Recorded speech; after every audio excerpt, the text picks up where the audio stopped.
Hi everyone, welcome to your lesson on solar energy.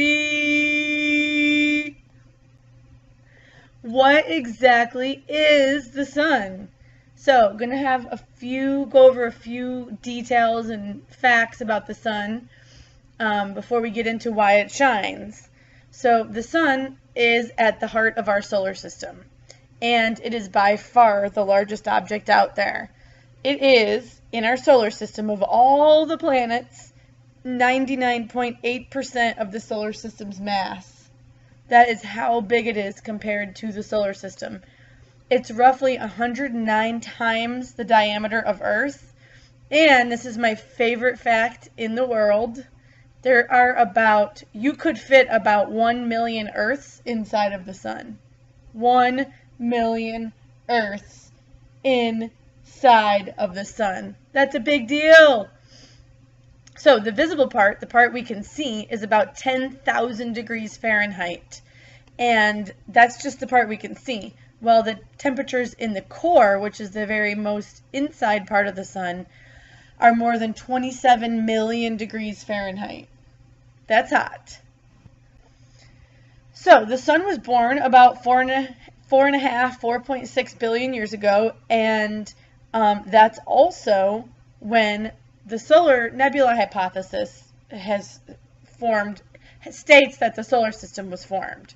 So, quick solar nebula hypothesis recap is that the solar system started off as a big, huge, giant rotating cloud of gas and dust. And remember, a cloud of gas and dust is called a nebula. And that nebula collapsed because of its gravity.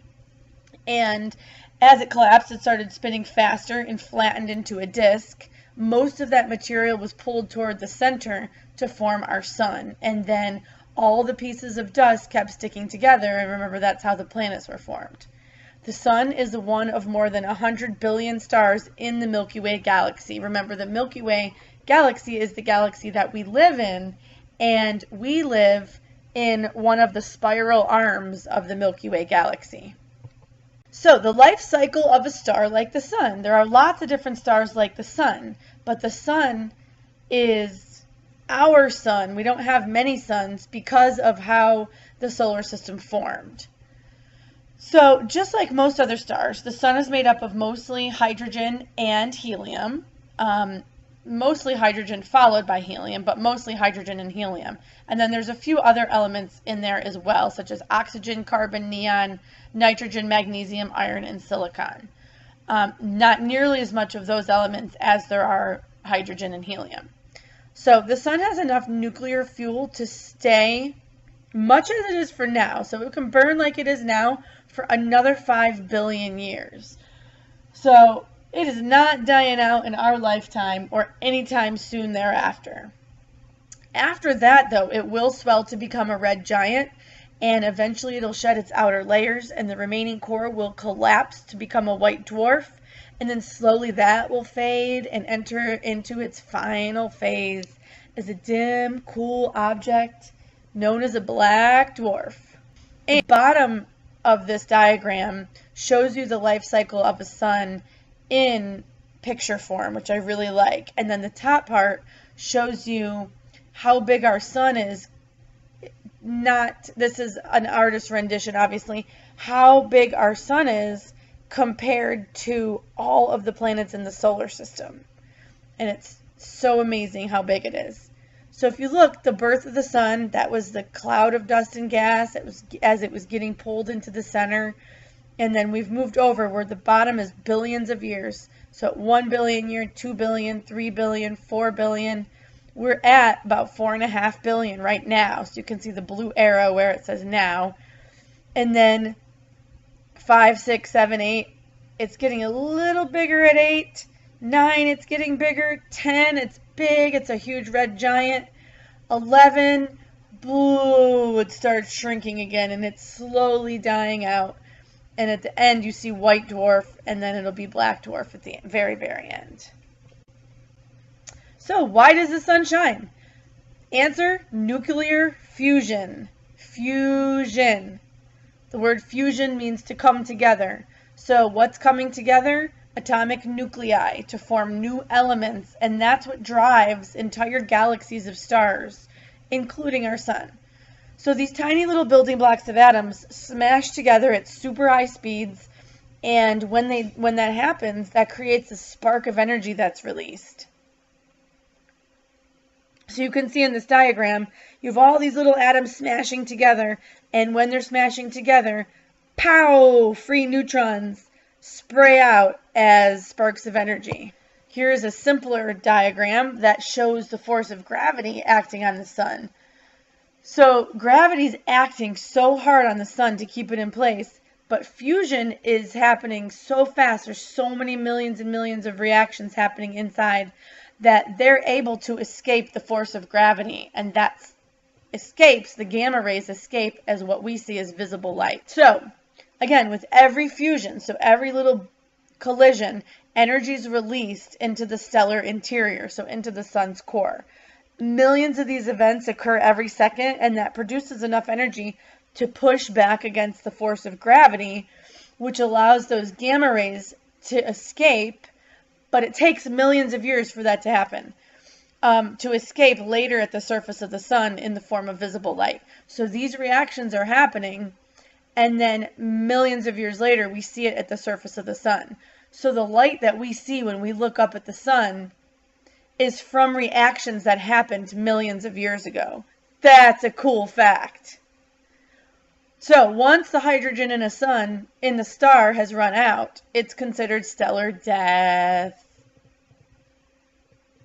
Here's an awesome diagram that has it categorized into low mass stars and high mass stars. So right now our sun is considered a mid-sized star. You see it up at the top left-ish, the little yellow dot. The yellow words: Arcturus, the Sun, Proxima Centauri, Sirius B, Eagle Nebula, Spica, Betelgeuse off to the right. These are the names of stars. So astronomers name stars. There's Kepler's star, which is a supernova, and that's a remnant of the Crab Nebula. Google Crab Nebula, and it's one of the most beautiful nebula you'll ever see. It's gorgeous. You see a black hole there down at the bottom? That's where spaghettification happens. Also, Google spaghettification, and maybe later in high school we'll offer an astronomy class, and we can go way into detail about it. It's so cool. In the meantime, feel free to do an extension on black holes and spaghettification. It's cool stuff. Alright, sorry if there was a little break there. I had a technical difficulty for a second. So back in action. Fission versus fusion. So first of all, nuclear fission. Fission is the splitting of a large atom into two or more smaller ones. Fusion is the fusing, so the coming together of two or more lighter atoms into a bigger one. So remember, fusion is what's happening inside the sun. So those atoms are coming together into bigger ones, and that's what's creating the light that we see. Fusion occurs naturally in stars like the sun, whereas fission reactions do not normally occur in nature. Fission is what happens in nuclear power plants. So, how it works: fission is breaking apart, fusion is coming together, and then where it takes place, fusion is natural and it takes place in stars, and fission is not natural and it takes place in nuclear power plants. How much energy is released? The amount of energy released by fission is 1,000,000 times greater than that in chemical reactions, but it's lower than the energy released by nuclear fusion. So out of the two, fusion has energy released is 3 to 4 times greater than the energy released by fission. And I don't know if this part is on this recording or not, so I'm going to say it again in case it got cut off with my technical difficulty. But if this table is on your study guide, so you can go ahead and get your study guide out and go ahead and fill your study guide out with the information that's listed in this table. Okay? I hope you have a fantastic rest of your day, whatever time it happens to be that you're watching and recording this lesson. And I look forward to seeing you for another fantastic day tomorrow or today, whichever it happens to be. Take care, folks.